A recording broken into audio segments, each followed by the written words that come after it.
Porto, Portugal. Often overlooked by its big brother Lisbon, is home to stunning architecture, delicious food, jaw-dropping views, and of course, its famous port wine. Porto quickly became one of my favorite European cities, and today I'm going to show you why.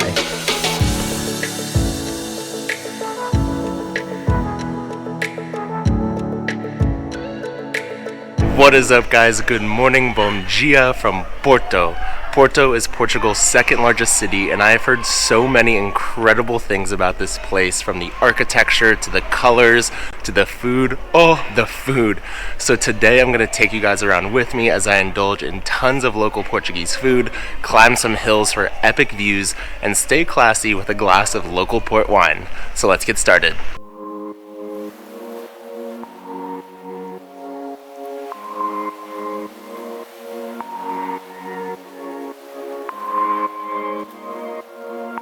To start off my day here in Porto, I've gotten myself a Pastel de Nata, which is kind of like a egg custard tart, but it's delicious. It's a staple here in Portugal. I'm so excited.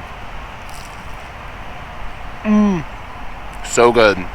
I've gone to a place called Manteigaria, which is supposed to be one of the best in all of Portugal. So really, really good. The best way to start off your day. Now that we've got a few Pastel de Natas in our system, yes, I had two, we can start exploring the city of Porto.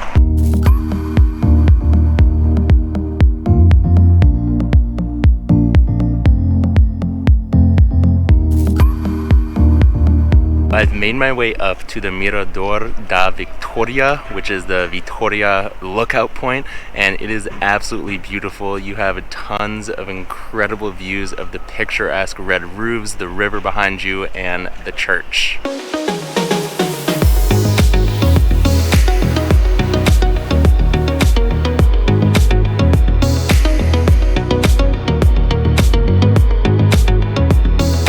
The lookout point was really nice. You have incredible views of the city, and I was actually really surprised because there were hardly any other people there, so definitely make sure to add that to your Porto bucket list. After walking around sightseeing for a bit, it's time to get some lunch, so I'm headed to a place called Café Santiago, which is supposed to have the best sandwich in all of Porto, called a francesina. So let's go check it out. My francesina sandwich has arrived, and it looks delicious, but also like a heart attack in a sandwich. I'm gonna try my first bite here. You basically have steak, sausage, ham, cheese, a fried egg, tons of stuff. Let's see how it tastes. Pretty good. A staple here in Porto, and something you have to try. Definitely not the healthiest meal, but we'll do a lot of walking after. And if the sandwich itself wasn't enough, it comes with a ring of fries around it. And then, of course, gotta wash it down with a beer. Cheers. Wow, that was probably the most unhealthy sandwich I've ever had in my entire life. But just trying to cut through that beast of a sandwich and sitting in a small Portuguese cafe, 100% would recommend. It's only about 1 p.m. right now, and we have a lot of exploring left to do, and that's the kind of meal that will just knock you out, so it's time to get a quick coffee.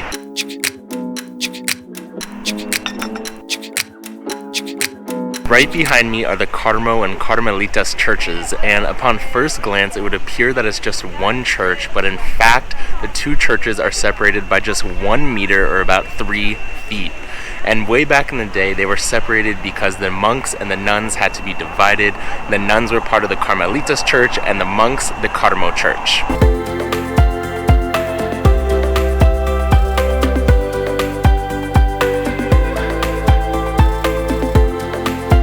Not only is the front of the church really beautiful with all the intricate designs, but on the side is a really nice, really cool blue tiling and paintings.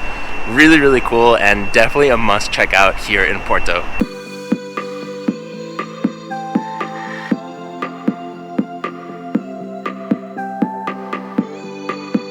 Just a few minutes away from the Carmo and Carmelitas churches is the Clérigos Tower, which dominates the Porto skyline and is a really beautiful structure in and of itself. You can pay €6 and climb to the top for really nice views, but instead we are going to find some other viewpoints later today that are completely free.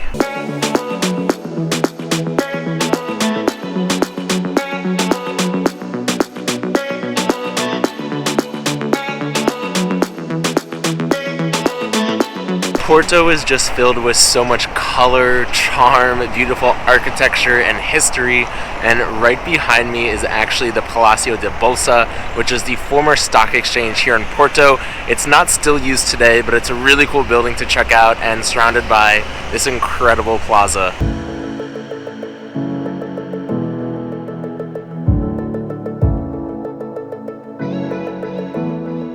One of my favorite things to do in cities like Porto, where every street is so beautiful yet different, is just roam around and get lost. And I've just been walking up this hill for a little bit, and it is so beautiful. Wow, Porto is really exceeding my expectations. Look at how charming this street is. There are just plants everywhere, colorful buildings. It is so beautiful.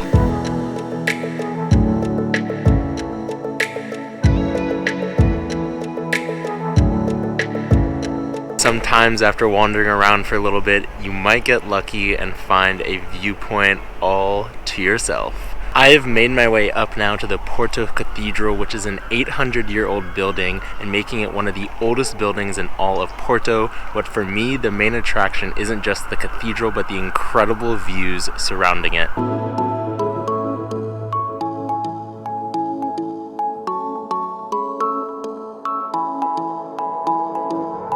As you can see, sunset is quickly approaching, so we have to head to our sunset spot. Let's go!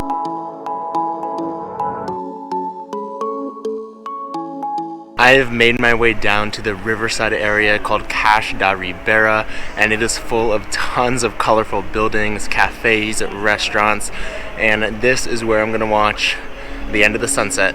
I'll see you guys tomorrow morning.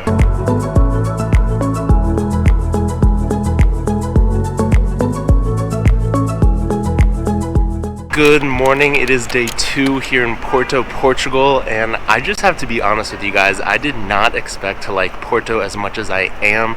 It's just such a nice city, the ambiance, the atmosphere, the vibes, really good, so I'm super excited to continue on exploring today.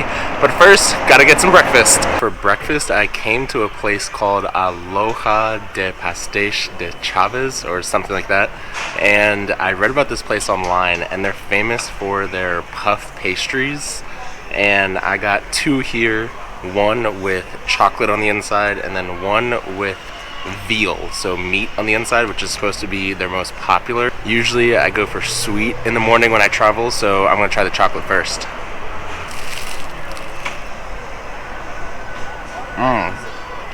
That is really good. It's kind of like a warm chocolate croissant. Wow. Now I'm gonna try the veal one, so the meat on the inside, which is supposed to be the most popular. I'm really curious what this is gonna taste like. I usually don't have meat in the mornings, but hey.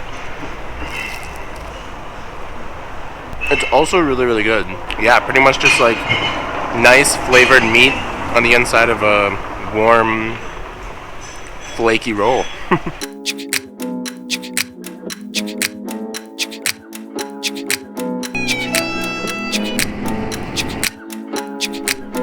Breakfast is done. It was delicious, and now I'm walking across the Dom Luis Bridge. Yesterday I spent most of my day walking around downtown Porto and exploring the central area, and now I'm walking across the bridge over the Douro River to the other side. And on the other side of the bridge there's supposed to be a lot of great places to taste the classic port wine here in Porto, so hopefully we're gonna see some epic views of the city and have some wine.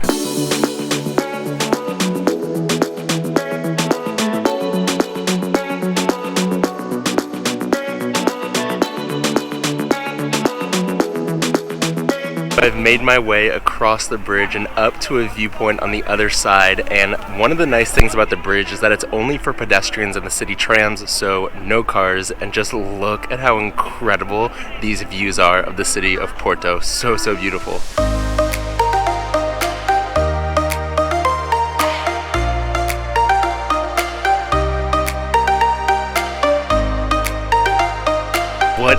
beautiful view of Porto. I mean, you have the colorful buildings, the river, a park. So nice. Porto is absolutely beautiful. So let's continue exploring.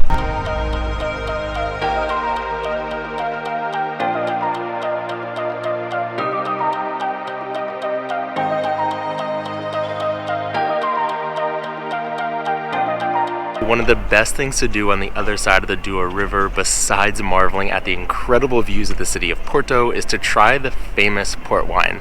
Yes, I did have to look this up, but port wine is a type of wine grown in the Douro region right outside of the city of Porto, and it's typically a sweet red wine, though there are other types as well. So I've researched a couple places to give it a try, and I'm going to do a little DIY port wine tasting tour.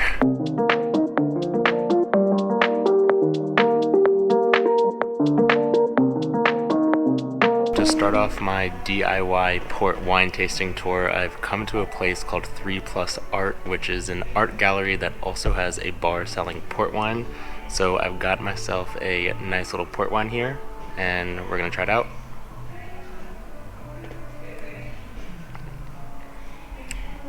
Really good, really sweet.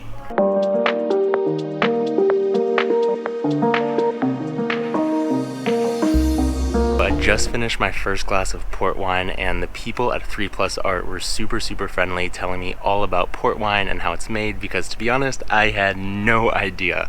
So apparently port wine is really sweet because the fermentation process is stopped by adding a liquor called aguardiente. So not all the sugar turns into alcohol, so there's sugar remaining in the wine, making it sweet. And aguardiente is a really strong liquor, so it actually makes port wine really strong, averaging around 20% alcohol compared to normal wine at around 11% alcohol. So we gotta be careful. My next stop on my DIY port wine tour is a place called Taylor's, and I have myself a 10-year-old tawny wine. And the tawny wine is a red wine that's supposed to be a little more oak flavored compared to fruity flavored, at least that's what I've been told. Ooh, really nice. Really good. You have like the sweetness, but also the oakiness of the wine. I'm no wine connoisseur, but this is also a really nice place, Taylor's, to relax, and they have a nice open courtyard and even some wildlife here.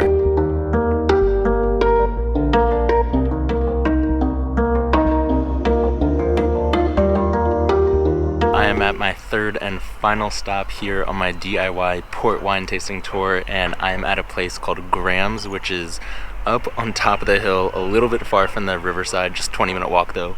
And you have a beautiful view of the upcoming sunset. So I'm gonna enjoy my last glass of port wine and enjoy the sunset. Make sure to hit that subscribe button down below if you're not already, because over 90% of you guys that watch my videos are not subscribed, and it's free. All right, now the sunset.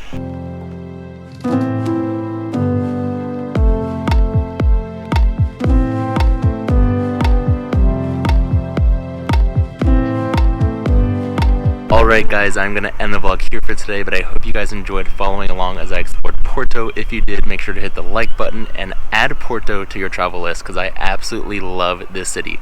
And I will see you guys next week.